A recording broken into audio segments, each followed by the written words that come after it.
Good afternoon, good evening, good morning, whenever you happenstance into this Super Bowl truth bomb riff. My name is Patrick Lovell, the producer with the $71 trillion truth and the resolve to be able to push back and take out this dramatic, hostile takeover that is, with lightning speed, blitzkrieging their way to destroying what was the mighty United States of America. And I do this on the eve of the Super Bowl because this is my Super Bowl message, and I hope you'll share this and spread this to everyone you know, if especially it, I don't know, lands right, hits the right sort of spot in your conscience at the moment and what you're thinking about, and if you're frustrated and kind of befuddled as to what's going on and who's going to fix it and how are we going to press back against what is going on because it all seemingly is overwhelming. It's not. This stuff is simple. This stuff is, I'd like to borrow from of course, what is Shakespeare coming through my mind when I'm trying to think of the wonderful Sherlock Holmes? It's not rocket science, it's racketeering, it's elementary, my dear Watson. Look, let's just start with the basics of the Super Bowl. Okay, it's going to be a great matchup. I'm really looking forward to it. I'm sure millions of you guys are. I'm going to throw some money down on it, and I'm definitely looking at all of the different offerings about, stats and who can do what, when, and how, and when, and all of those things. It's kind of funny to throw down $5 on each kind of bet. But I mean, come on, between Jalen Hurts being in the pocket and being able to play the conservative ball that he needs to open up the opportunities for Saquon Barkley, and if Saquon Barkley runs for over 150 yards, we know that's going to be the key to the game to keep Patrick Mahomes and Kelsey off the field. And the way these two teams have been playing throughout the season, it's pretty clear that if it's down to a one score game at the end, then Patrick Mahomes is going to own it and get the three-peat, which has never happened in football history, which I'm actually very intrigued and would be happy for Patrick Mahomes to be the GOAT. And he's still early in his career, surpassing Tom Brady as someone who's accomplished something that nobody has ever done, a three-peat, right? Not to mention, I think, seven trips to the divisional championship over the course of the last 7 years, which is just tremendous. And however it shakes out, we know that it's going to come down to probably time of possession and turnovers in the big game, and whether or not the field goal kicker for the Eagles is going to stay 100%. But they're playing indoors at in the Superdome, and not to forget, what happened on New Year's Eve with that Tesla explosion, or was that in Vegas? Some confusing MAGA freaks that had done some strange things right around the holidays. But my mind is swimming with a lot of things as well, and I'm juxtaposing the football analysis to use it as a sort of shoehorn into kind of the broader spectrum of what we need to actually think about in terms of Donald Trump attending the Super Bowl tomorrow. And I'm assuming, and I'm assuming Elon Musk. Now, for those of you who probably don't remember, Elon Musk attended the Super Bowl 2 years ago, which is a repeat of this year's Super Bowl between the Chiefs and the Eagles. And I believe it was in Atlanta, where we saw Elon Musk sharing an owner's box with none other than Rupert Murdoch, the owner of Fox Corp. And when I saw that, I knew something was really wrong because for years and years and years, I've been a big fan of Elon Musk. I'm a big Tesla guy. I love the idea of renewable energy. I loved merging the idea of entrepreneurialism with market forces to create product that the country needs and the world needs that's really demanding and dynamism, and it incorporates all of the things that are important to me, just like football. And of course, Super Bowl is a sacred day, and it's a sacred day to me. One, through patriotism, but two, because it does celebrate the ultimate meritocracy. In football, the best players get to the positions through the righteous grind that they've been on through their high school and college and careers and their families and everything that they've had to overcome to get on the field, to play at the highest levels, to be the best that exists in their positions. And that's why we celebrate the Super Bowl. It's magnificent. But here we're going to have Donald Trump and Elon Musk. Now, Elon Musk, again, I was a huge fan of when he came out of, ultimately, I wasn't a fan during PayPal, but I was a fan when we started to see things happen with Tesla and early on, particularly after the great financial crisis and all of the really innovative things that were happening at Tesla. Now, I, like many, put a lot of the onus on Elon Musk as the expression of that. I've since learned that he was just more of the sales guy, boosting stock the whole time. But I was all about Tesla, all about performance. I always wanted a Tesla X. It's still kind of my dream. And maybe if we could somehow yank Elon back into consciousness, one day I will roll in a Tesla X with the Red Hot Chili Peppers sticker on the back window, by the way. But Elon got into solar panels and Solar City. Was it Solar City? What is his company? I guess it's Tesla. Energy walls and that sort of thing. And he was all in the renewable energy paradigm. But then lo and behold, things started to be amiss leading up to the Super Bowl a couple of years ago, where I saw him entertaining the likes of the Saudis. And I'm thinking to myself, what's that all about? And I do remember Elon Musk meeting with Donald Trump years ago during Donald Trump's first administration at Trump Tower. And I wasn't quite sure what to make of the whole thing. Now, all of this has become in more stark and clear focus over the years. But the whole time that I thought Elon was this kind of expression of dynamism, of genius, of brilliance into action, I find out because of who I am, and I'm a producer, and I specialize in corporate malfeasance and corruption, and there's a way things work, and I started to dig in, into Elon Musk, quite frankly, years ago, and I started to discover things like pump and dump schemes, all sorts of corporate juggernauts that were criminal in nature. But of course, he was playing the same game all of Wall Street and the financial system was doing. And at first, I thought, well of Elon from a standpoint, a competitor standpoint. I thought of Elon as a guy that was like, okay, he was going to withstand the shorts, which he was blitzkrieg by early on when Tesla was not profitable. And he did, and he overcame it. And I thought, wow, there is evidence for market forces that are forcing the necessity of shifting from a fossil fuel paradigm to a renewable energy paradigm. And here is Tesla fighting through the market forces of all of the different granularity of what takes place in the financial system that can create absolute soar to a company through the value of its stock or drag because of shorts and all sorts of other things that are taking place, based on the fundamentals of what the performance of the company is. And so as things started to get more and more clear throughout the cacophony of Elon's businesses, it started to become clear that, oh, wait a second, all of these forces that I've been revealing for many, many, many years, and I'm talking about the too big to fail banks, I'm talking about the hedge funds, I'm talking about the private equity bandits, I'm talking about the insider traders at large levels that move all of these different sorts of things, including pump and dump schemes, to the benefit of Elon. And, we really started to see kind of the church of Elon, if you will, really come to I think it's monumental head, if you will, during COVID, of course. And there's a reason for that.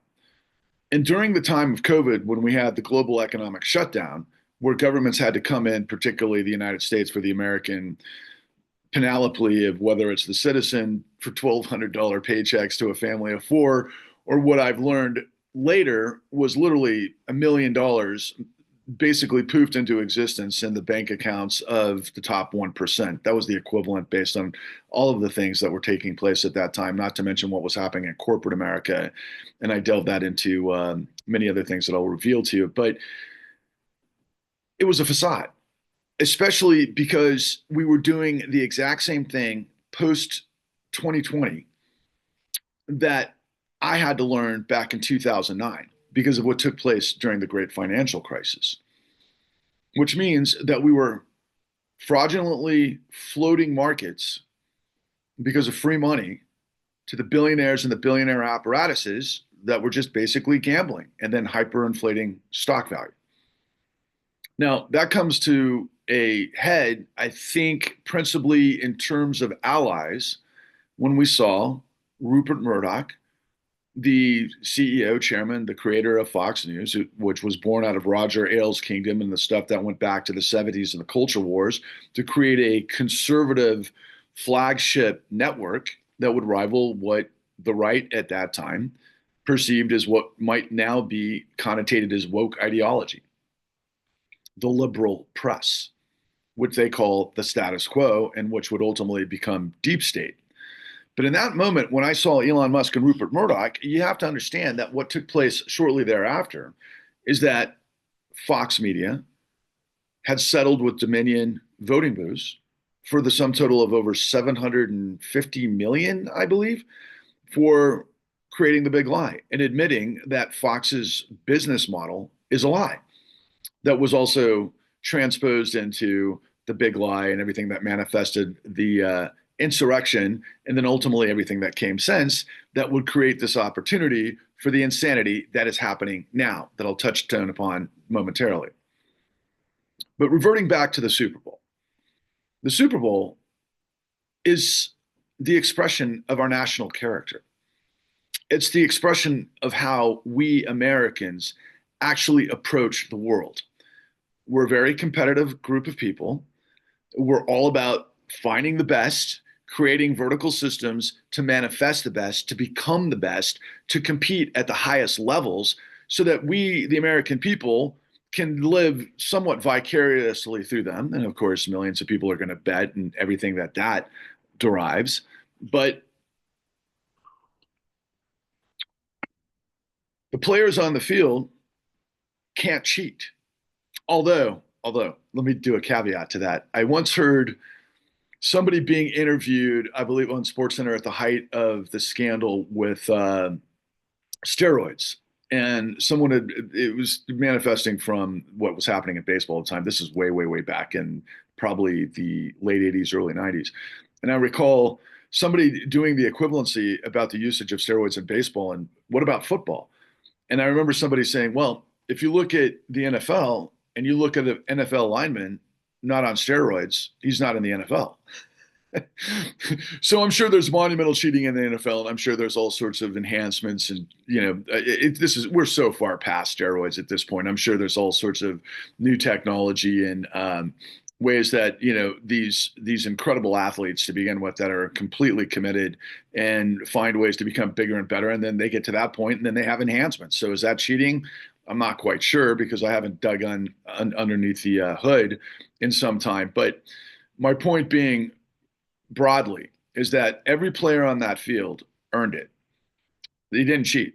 And if they did, they cheated in a way that everybody else has to kind of, maybe, I don't know if that blows up my argument, but it really doesn't, because you still have to battle. And it's a battle. And those guys on the trenches, and it always happens in football, it's usually the war of the trenches is who wins the line of scrimmage and then who can keep the ball. And that's what we're going to see tomorrow. But further to that mosaic are the referees. Now, nothing's perfect, okay? And I know Kansas City, all the haters of Kansas City and Patrick Mahomes and what we've seen in the playoffs particularly, and I'm from Houston originally, so I saw what took place when the Houston Texans played the Chiefs, and Patrick Mahomes always gets the benefit of the refs. He always gets the benefit of the zebra, so I acknowledge that. But other than that, which is something, but it's not insane like we're seeing right now with Doge and what we're seeing with the overrun of the Treasury and obviously the purge at the FBI and things that I'll get to in a moment. But we have to have the integrity of the game for the game to function and also to keep all of our attention. If we all knew, for example, that the game was rigged and that we knew who did it and how, we'd have their heads on a pike. There'd be a revolution tomorrow. I'm absolutely convinced of that. If we found out that the game was rigged and that there were some power players behind the scenes, be they mob bosses or other people that we see that happen to be billionaires that could potentially rig the game, I think we'd see violence. I honestly do. Now, tomorrow, we're going to see, like we did in the run up to the college football playoffs in the late season during the the presidential election, where we saw these propaganda photo ops of Donald Trump and his cadre, particularly his white lady church, church lady kind of thing that was happening at the University of Alabama. And you remember all of these scenes where you'd see like Donald Trump walk into a press box and you see the back of his head, and then he goes out and you see the throngs up the throngs in the stadium, 108 plus at whatever Alabama's stadium name is, and he does that stupid wave, and you see the back of his head, and it's a toupee, and it's just so cheesy. But at the same time, I kept thinking to myself, because I'm a producer, I'm thinking this is the most ridiculous propaganda I have ever seen in my life. And by the way, they did that all over the place, whether it was, coming out of the courtroom in Midtown Manhattan and staging like all the people out there that weren't there. And I think many of you probably know what I'm talking about. But, it's propaganda, right? And so you think back to a couple of years ago, not just a couple of years ago, it's more like 6 years ago, 8 years ago now, at the height of Black Lives Matter, because of the likes of Colin Kaepernick, kneeling at the games because black youth were being shot by the police, while they were unarmed or, running, and every story has a different situation. But, the NFL is predominantly African American. I mean, there's a lot of white guys. There's a lot of white Viking guys, with heritage to, quite frankly, Vikings, and those dudes are big and very strong. But of course, there's Polynesians and there's African Americans, on occasion Asians, a few Jewish guys here and there throughout history, not many, but a few, and Latino, I guess. So there's the kind of broad scope of human representation, but predominantly it's African American, and justifiably, these men who are warriors, who are the greatest at their skilled positions, rose to the ranks to get paid big money in the NFL, and justifiably so, because it's market, capitalization, and that's what our system's all about. And there's a lot of nuance with the NFL as well, by the way, that I might want to touch down upon. But the nature of the game, and the patriotism that I feel when we see the flags and we see the flyovers and we hear the national anthem, it was really stained with this right wing movement to MAGA for me, particularly going back to Black Lives Matter. And I was with, Black Lives Matter. I was like, are you kidding me, man? I kneeled in my living room while I was, watching the game. And then I got up and drank beer like everybody else. I'm a football fan. I played football for the first third of my life. I'm almost a football fanatic, aficionado. I love the game beyond comprehension. I prefer college ball over the NFL. But at this stage of the game, again, the Super Bowl is the ultimate expression of the national character. Now, interestingly enough, when you look into the stands and you look at the people that are attending the Super Bowl, I don't know what the tickets are going for this year, but traditionally they price out 99% of the people, right? And we all watch it on television and get to, talk about, the ads and the controversy and what everybody else is, because everybody's got their attention on the Super Bowl, right? And those of us who are big football fans focus on the game and don't really care as much about the rest of that. But we're going to hang out with our friends and we're going to party and we're having a good time. And it's, it's all just part of the experience, right? But again, it's the celebration of these people that came from all different walks of life, that were brought through the system, a system of integrity, a system that has laws, structure, rules, in which we can celebrate the very best of the very best. And that's the entire composite. And again, like I said just a moment ago, if we found out that the Super Bowl was rigged, there would be a revolution tomorrow. Or if we even saw it right in front of our face, where the refs were actually so overtly pro Patrick Mahomes, you'd probably have people run on the field and attack those referees in the game, even though that they're the top 1%, okay? The ones that are in attendance. So the top 1%, let's think about that for a second. Now, we've seen over the course of the last, I don't know, 20, 30 years, the most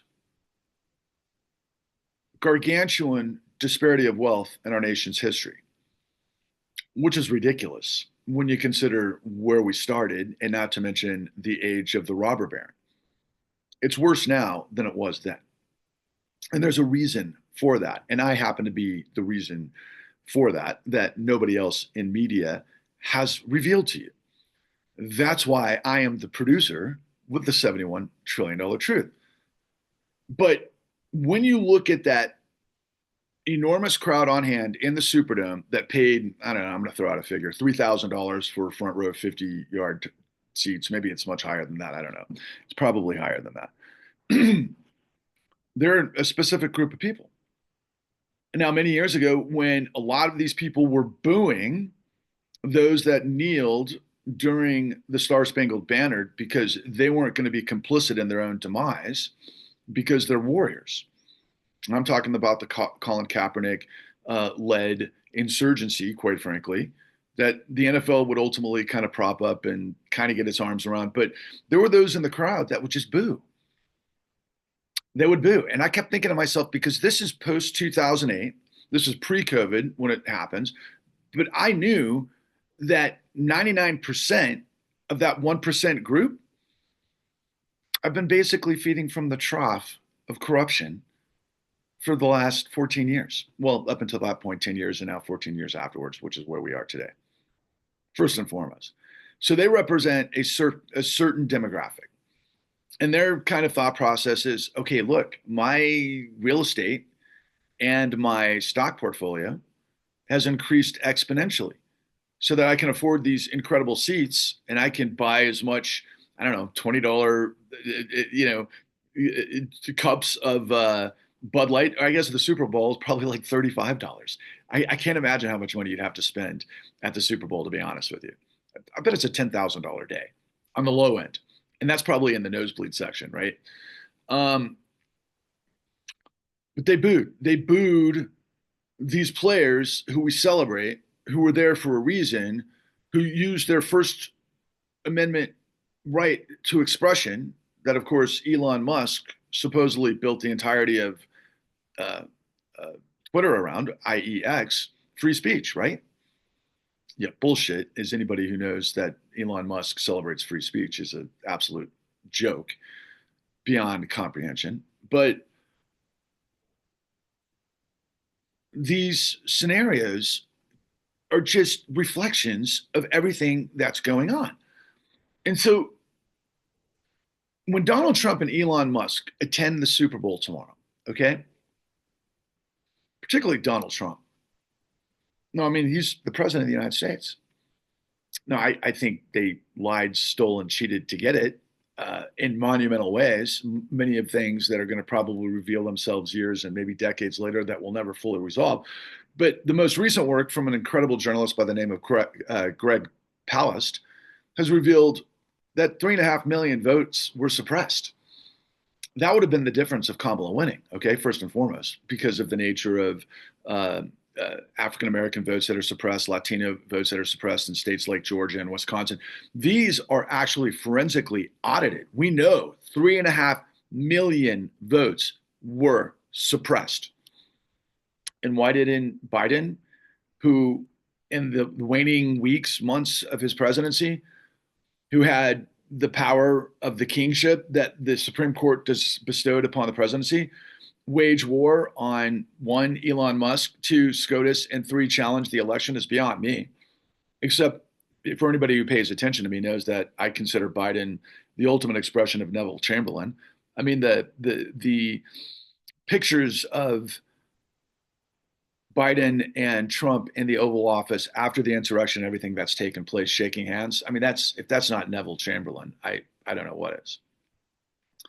And then I've done a truth bomb riff on the fact that on his exit speech, many on the left, or I should say the corporate left, like Lawrence O'Donnell, whom I appreciate, but he was almost in tears with Biden's exit speech that he compared to Eisenhower's famous military industrial warning speech, that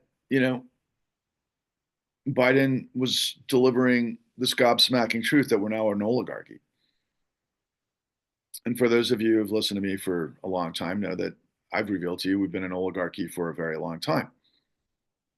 And so when we're in the Super Bowl, basically celebrating this democracy through patriotism and the American experiment that's bold, that enables everybody to get to where they want to go if they have the tenacity and the strength and the courage of conviction to get there. That's demonstrated on the field of play and the rule of, the rules that enable the game, which is the perfect expression of who we are, in a battle of yards and trenches and strategy and time of possession and when do you punt, when do you kick. I mean, the genius of the game is absolutely magnificent, unlike many people who I tend to, skew with more ideologically, tend to like to call these things bread and circuses and discount it because they just hate the whole thing.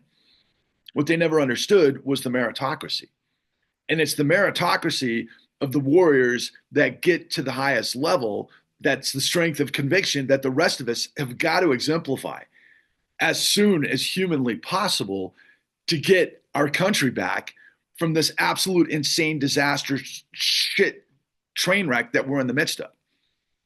And the best way to exemplify that is with the Super Bowl. Because what I would like to encourage everybody who's in attendance, if you can get this to them, I would encourage everybody who got to that field to see the Super Bowl because you worked for your money, because you sacrificed for your money, because maybe you did become a brain surgeon, because your mom was a nurse and your dad was an immigrant and you got through the whole situation and you got to a place where you're making $400,000 a year and you're going to celebrate with your family. You deserve to be there, right? You should boo your freaking brains out when Donald Trump comes up there and does the stupid freaking wavy hands of that freaking Joker punk that he is. Okay, first and foremost. But anybody, maybe you're a guy who has a bunch of dealerships and you came up, through the ranks and you worked your way through it, and then you were able to finance and get everything that you had coming to take all of your, top sales guys and everything else. If you guys earned it and you work hard and you don't cheat your customers and you don't lie, steal, and cheat on financing and to get people in, that you do things honestly and you're an honest broker, you should kneel and you should boo and you should just say, fuck Donald Trump, quite frankly. And that goes for everybody that's in that crowd. Now, it'll be interesting to see if this thing gets hot, this truth bomb, and gets out there, because let's take into consideration who Donald Trump is. I still don't know, 4 decades into this, how it's possible 99% of the American population don't understand that Donald Trump has been bankrupt 6 times, that Donald Trump inherited $413 million from Papa Fred Trump, who got that way from government contracts to basically predate on minorities, if you want to know the truth. Their entire bailiwick of the Trump enterprises going back 3 generations has been fraud. Lying, stealing, and deceiving. That's who he is. He's just a chump. He's Don the Con. He's the Joker. He is the ultimate expression of Gotham. Okay? Always has been.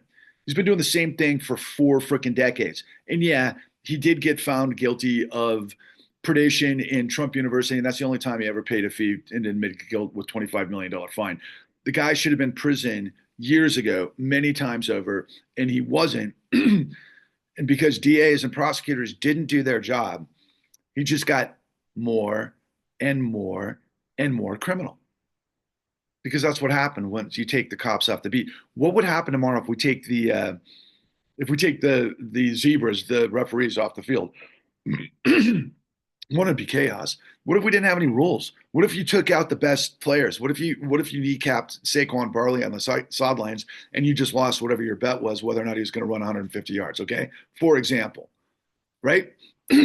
So, to put that into further context, if Donald Trump would have taken his $413 million and just put it in the S&P over the course of the last 20 years, not going back to 1968 when he first inherited it, but I think he'd be worth over like 4 to 6 billion right now. I think that's the way the analytics work. I haven't done the whole analytics, but you have to understand this about Elon Musk.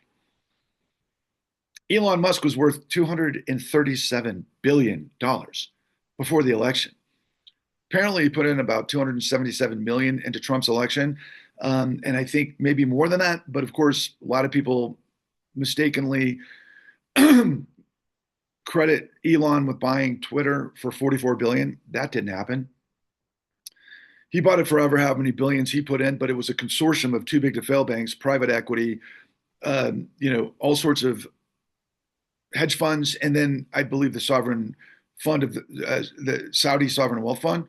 as well as a couple of oligarchs in Russia that put in money for Twitter. And Twitter became the ultimate propaganda platform that spews out tens of millions of lies per second. And so Elon Musk went from $237 billion, which was the world's richest man 2.5 months ago. I think he's worth $433 billion today. Maybe he was worth 264 billion. I think, I mean, what is that? Like, I mean, we're looking at about $170 billion in paper wealth, I guess, a stock, right? Everybody invested in Tesla and SpaceX and whatever else, and that's what his net worth is now.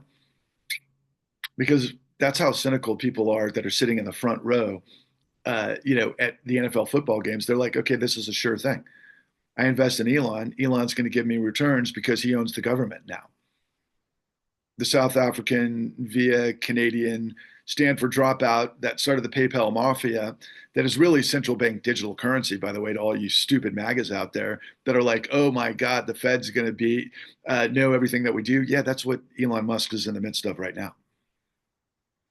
And so Donald Trump, a guy who has been a complete failure and criminal his whole existence, is now our president, on top of, by having stolen it, by the way, with all of these different composite actors that are in the midst of this thing, of which I need to address that takes us to Murdoch.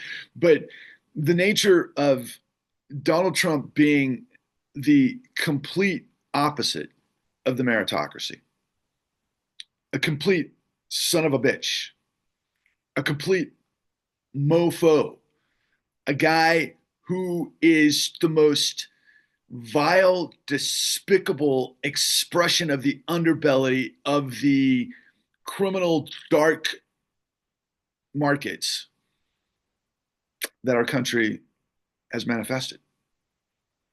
Alongside Elon Musk, who I once thought not only was going to be the savior of the world because I thought he was potentially a Trojan horse to MAGA to get them to all go renewable. As it turns out, he was a Trojan horse to people like me who believe in, the best amongst us, that turned out to be this fucking Nazi. Given a really awkward, stupid Zeke Kyle after the election. I mean, that guy is like pathetic. He is such a nerd, doesn't describe. He's a game playing freak. That's all he is. He's a game playing freak. So Elon and I share the love of this wonderful novel by Douglas Adams in series called The Hitchhiker's Guide to the Galaxy. And there's a character in that book that Elon really expresses, in my opinion. Zaphod Beeblebrox. Zaphod Beeblebrox was the king of some part of some galaxy that ended up being on the run because there was a revolution and yada, yada, yada. But he has two heads.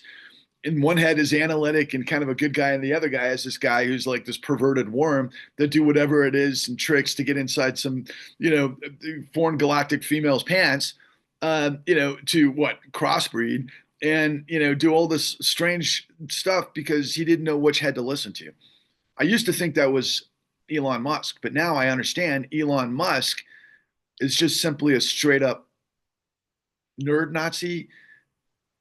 And it reminds me of the satire that Mel Brooks would give us throughout his incredible work in the 70s, particularly with Hitler on Ice or the Inquisition, or any other, device that he came up with, Mel Brooks, so brilliantly, or quite frankly, Monty Python. And in some ways, it's funny to watch, but it's not funny. It's funny to watch for me from this perspective, okay?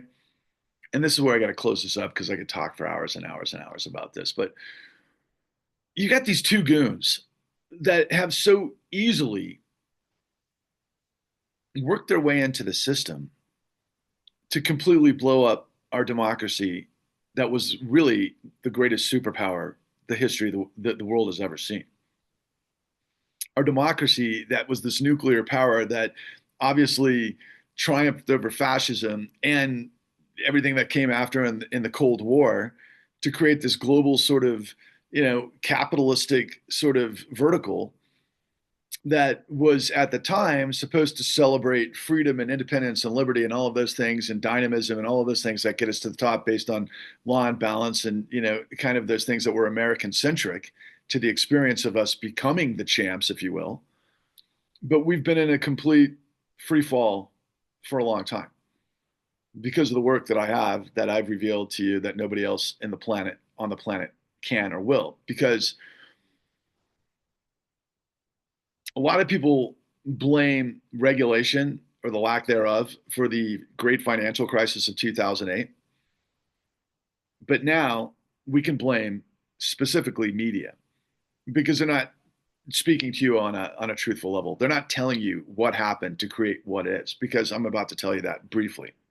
That Donald Trump and Elon Musk are going to see Kyle in front of the nation during the Super Bowl, where I really hope and I pray, I'm not a praying guy, but I pray millions of you can get through this and hopefully don't think this is too convoluted to just understand what I'm trying to tell you is that it's all a farce and a con and a betrayal and a diabolical deception that has created this monstrosity of corruption that is now fueling fascism, which is nothing to laugh about, even though in many ways it's funny. Because why?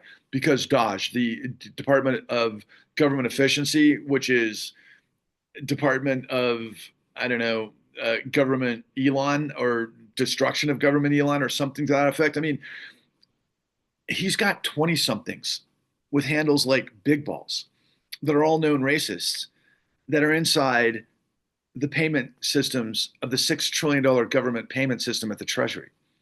That he got that from this guy, Scott Bennett, who's this hedge fund guy that got, put in charge of the Treasury. That a lot of people on Wall Street are like, oh yeah, that's a safe pick compared to all of the other monstrosity that we've seen with Pete Hegseth, the drunk Christo-fascist Secretary of Defense, or Kristi Noem, I'm going to shoot puppy, ride cowboy Barbie idiot who is Secretary of Homeland Security.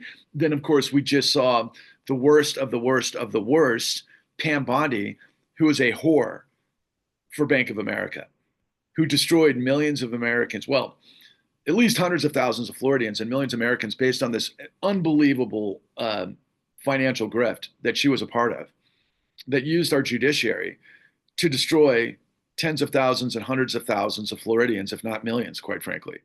And she is now the Attorney General of the United States, sworn in by none other than Clarence Thomas, the African American Uncle Tom that was put into the Supreme Court after hundreds of years of slavery and a civil war that cost literally brutalized millions of people to create, the break the shackles of bondage that would then lead, 100 years later to Clarence Thomas becoming a Supreme Court justice, only to be a tool of Nazis.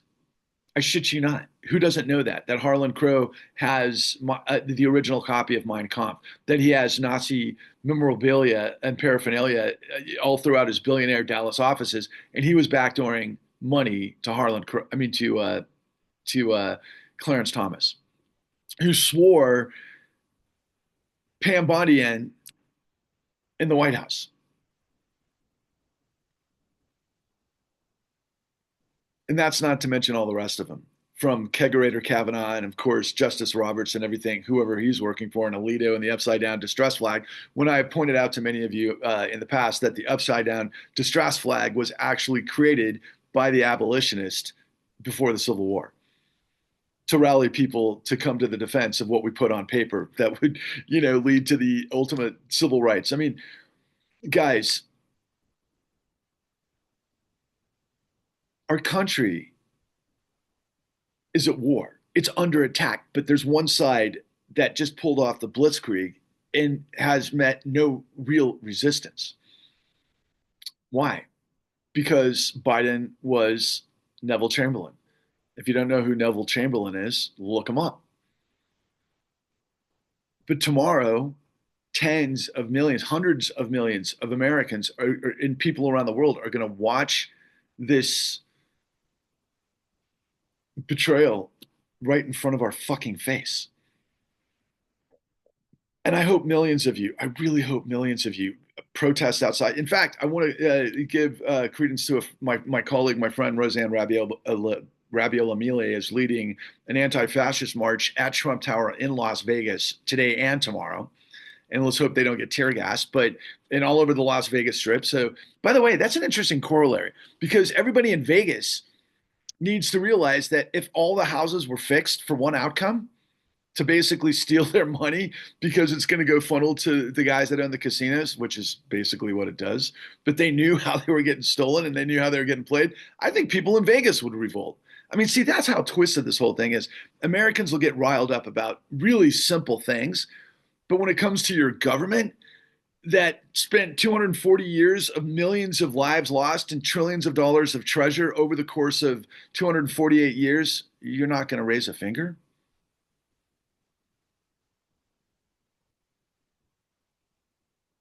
It's insane. But if millions of you basically boo the ever living hell out of Donald Trump in your living room and hopefully in the stadium, and God, oh man, would I love to see all of the NFL elite bend the knee, or excuse me, take a knee to protest Donald Trump, and they won't do it because I know Patrick Mahomes won't do it. I wish Kelsey would. I think maybe just seeing, you know, boy, I'm Taylor Swift up in the press box is just enough to make MAGA's head blow. But I would love Travis Kelsey to propose to, you know, Taylor Swift at the 50-yard line after his winning his third Super Bowl in a row, and basically giving the, you know what, to all of MAGA booing him. Yeah, I kind of actually like to see that, to be honest with you.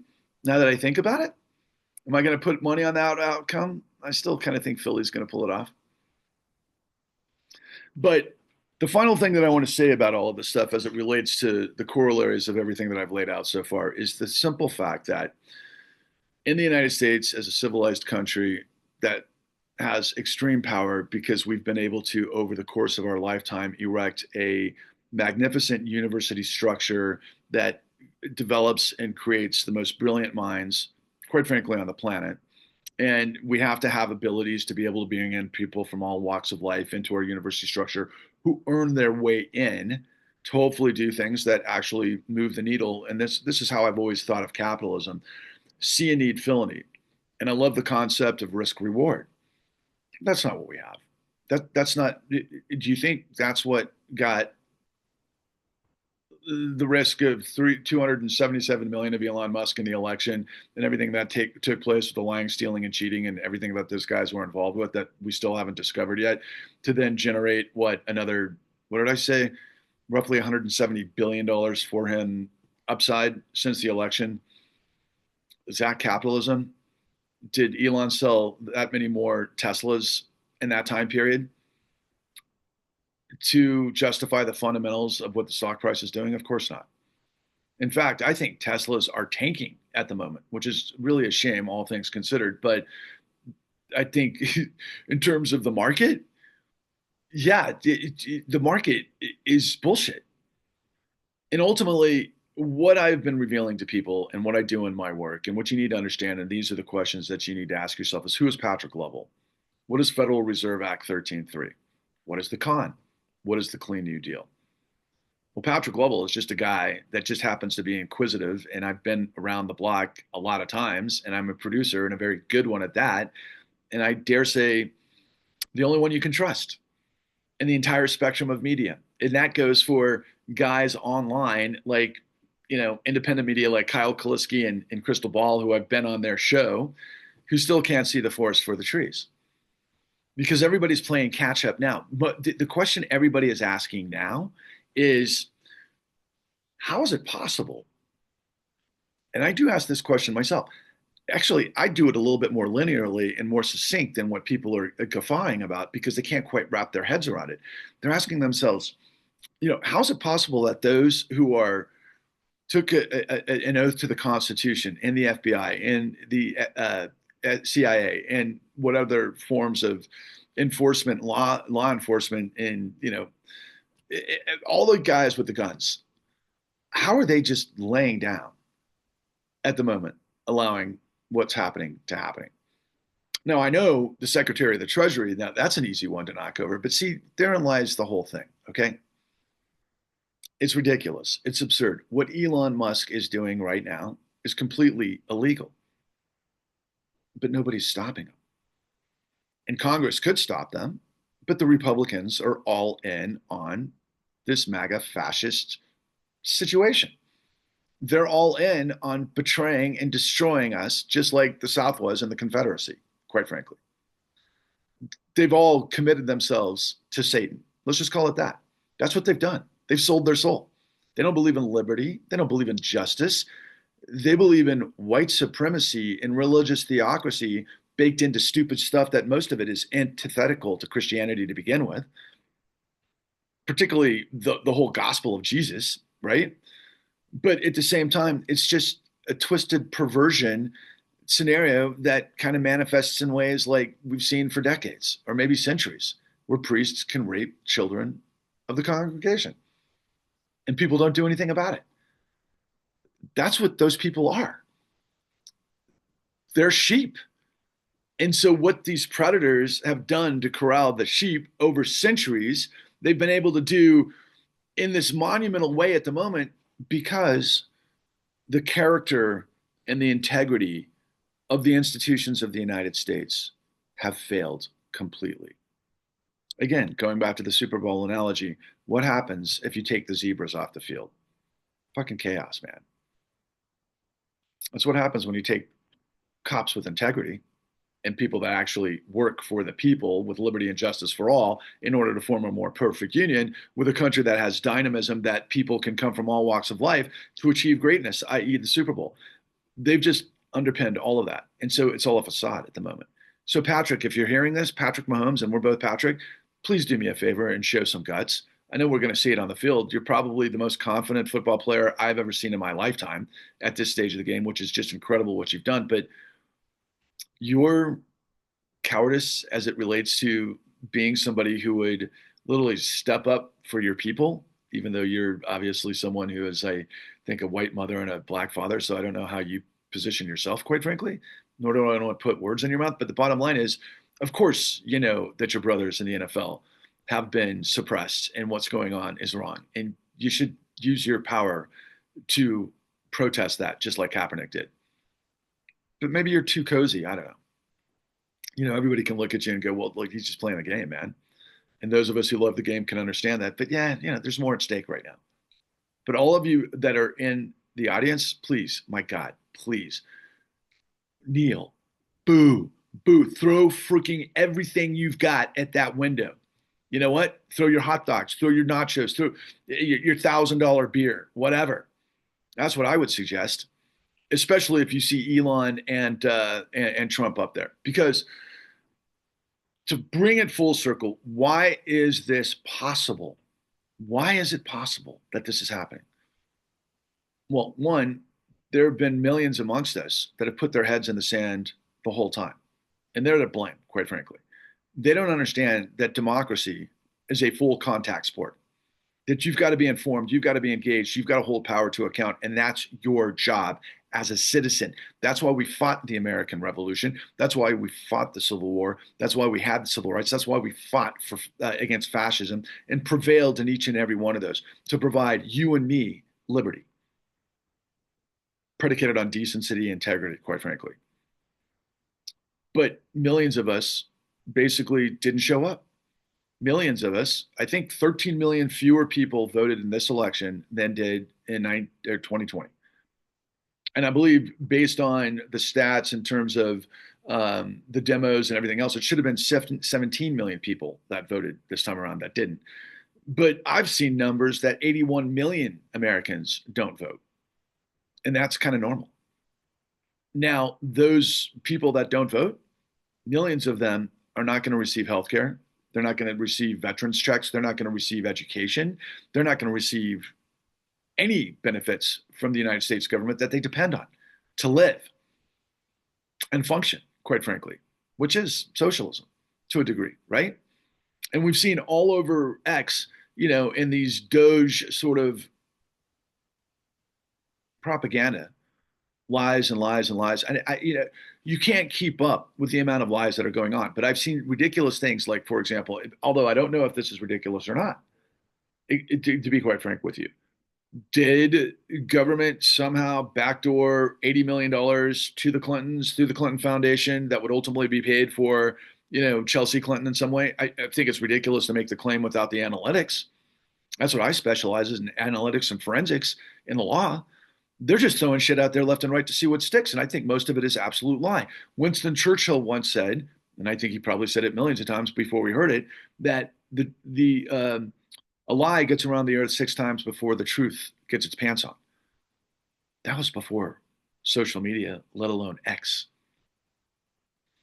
And so, how have they been able to do it so easily? How have they been able to manifest Project 25, which has been evolving for 3+ decades, that came out of the Heritage Foundation, that was funded by the Koch enterprises, the same Koch enterprises that created the libertarian nightmare, that were billionaires through the fossil fuel and timber operations, that wanted to completely dismantle government so that they could control it? And why? Because their father, Fred Trump, basically built the infrastructure for none other than Stalin and the Soviet Union.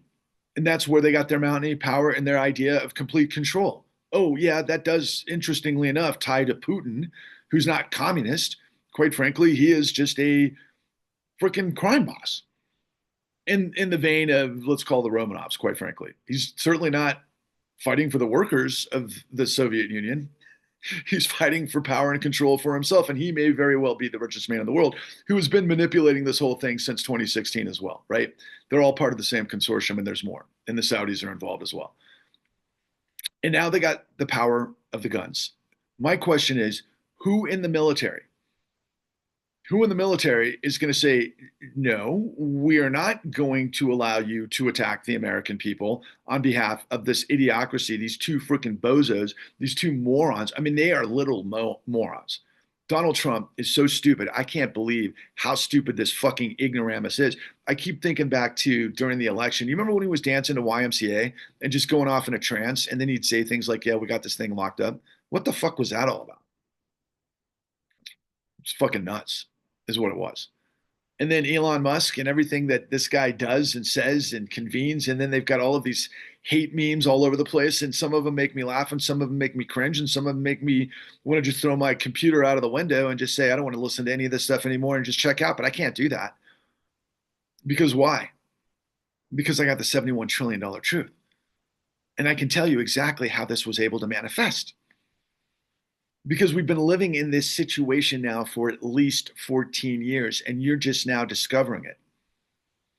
So in the great aftermath of the great financial crisis, which was predicated on the largest criminal conspiracy and cover-up in the history, that was all predicated on racketeering, that was used through deceptive acts and practices and falsification of business records and all the things that the United States government had indicted Donald Trump in the 91 indictments that got 34 criminal convictions, to infuse deceptive acts and practices and falsification of business records using forgeries, among other things, to create what we call liar's loans.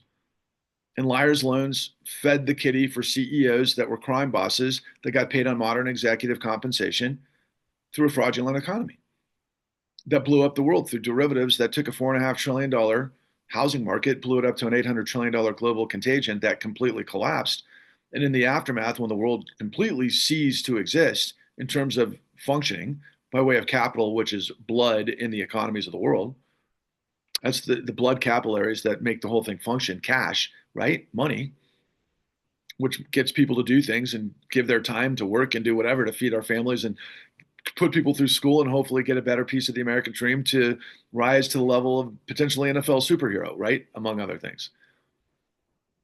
And what we ended up doing was, illegally, we provided the billionaire robber barons through their financial apparatuses, which is the system of capitalism at this time, which is racketeering, which is a corporate fascist state undergirded by a criminal syndicate that uses the full faith and credit of the United States to guarantee the mafiocracy that's now created fascism, that's going to be on display in the greatest expression of America that exists. There's now going to be perverted like everything else, unless millions of you step up. We gave $71 trillion illegally to the financial system between 2009 and 2019. That was before COVID. That was before the bank runs that took place with Peter Thiel's Silicon Valley Bank and all of the others that Biden bailed out using the same methodology illegally, that did a backdoor of Congress, that uses the Fed to basically make Congress irrelevant. And now can you see that Congress is completely irrelevant? Who's going to uphold the law? The Supreme Court? We just saw Clarence Thomas knight Pam Bondi, who's a whore of Bank of America, who buried millions of Americans, who went out in the streets and got divorces and committed suicide.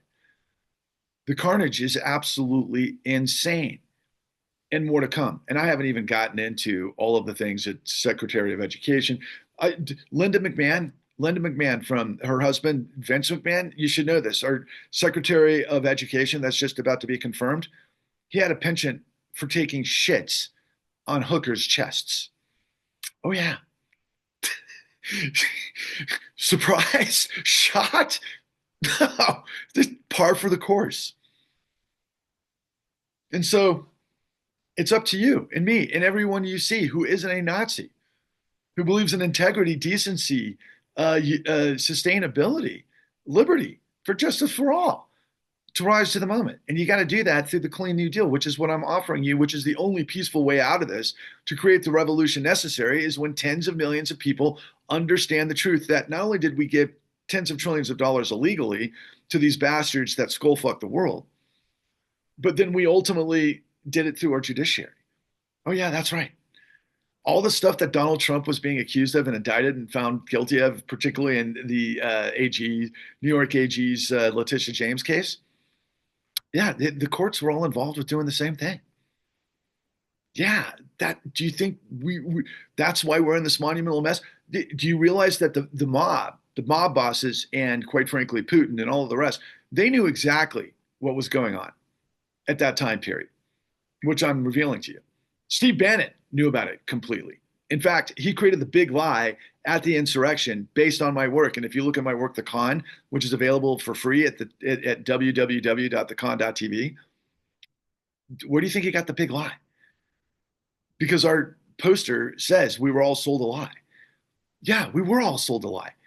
But like what these guys do, and I learned this shit long ago in a fraternity, even though I didn't participate, but I've been aware of it. And I know, again, I've never played ball with the dirty, rotten scoundrel motherfuckers that are these types of people. But Trump's model and everything he's ever done is lie, deny, switch the blame, and implicate. They roofied and raped the American dream, just like a bunch of frat guys with some, rookie vulnerable cheerleader type that they raped and threw in the trash, and everybody got away with it. That's what they did, and it's the same thing as Harvey Weinstein. It's the same thing as P. Diddy. So it's multiracial, by the way, or religious, if you want to put it in those terms. Yeah, those guys did the same thing, right? P. Diddy created freak-offs. It wasn't just people coming to parties to have sex and have fun and commingle and get seen and be heard and try to network and do all this. No, they put people in dark rooms where they got gang raped, and then they were held over, basically blackmailed for years so that they couldn't get out of the grip of P. Diddy, and that was his racketeering. That's what Epstein did. And by the way, have we not seen pictures of galore with Donald Trump with Epstein? And where did he get Melania? From Epstein. And he was flying around on Epstein's jet. And yet millions of guys are walking around with pedo shirts right now. They're saying that kill all pedos. And Elon Musk says kill all pedos. But did Donald Trump hang out with underage women? Why didn't I switch the blame and implicate? Look,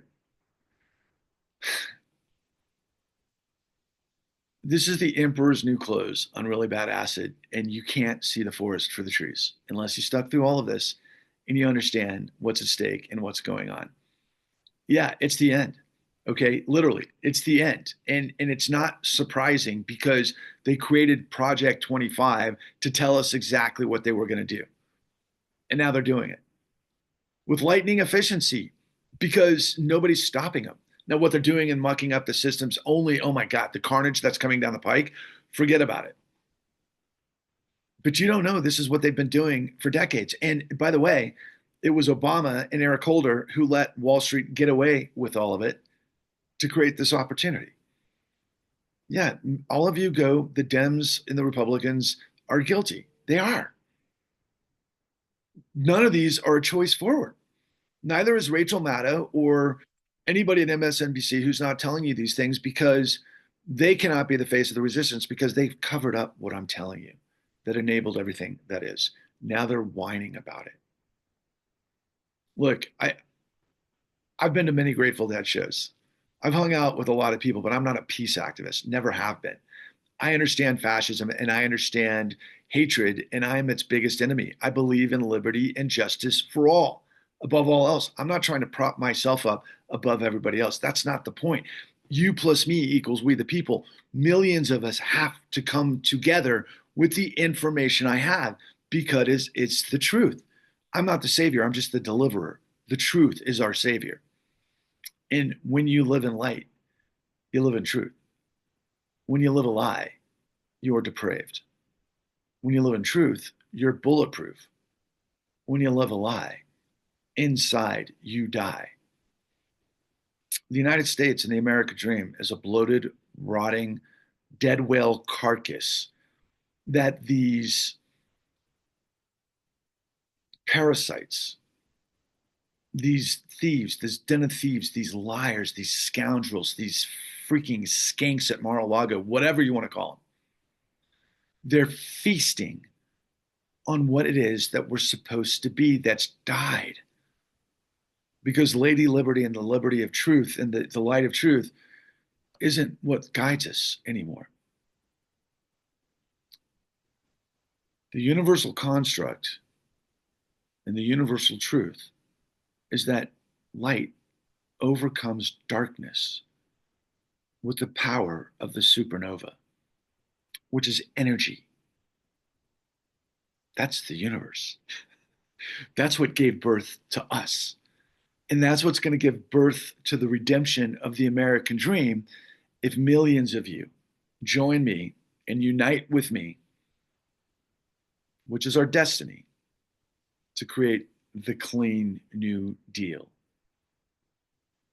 to purge this pollution of deception and criminality from our bodies, like chemo, quite frankly, because it's a cancer. And the best way that millions of us can do that right away is to share this video with millions of Americans that Patrick Lovell has got the truth that can take it all down if we all join forces. And it starts with the Super Bowl. Boy, am I praying. I'm really praying to the universal truth that whoever gets this message and shows up in New Orleans when we have the Star Spangled Banner, that you take a knee and you turn around and you flip off Trump and you boo him and you throw whatever you got to throw at him, and you just basically project your disgust that they got away with it.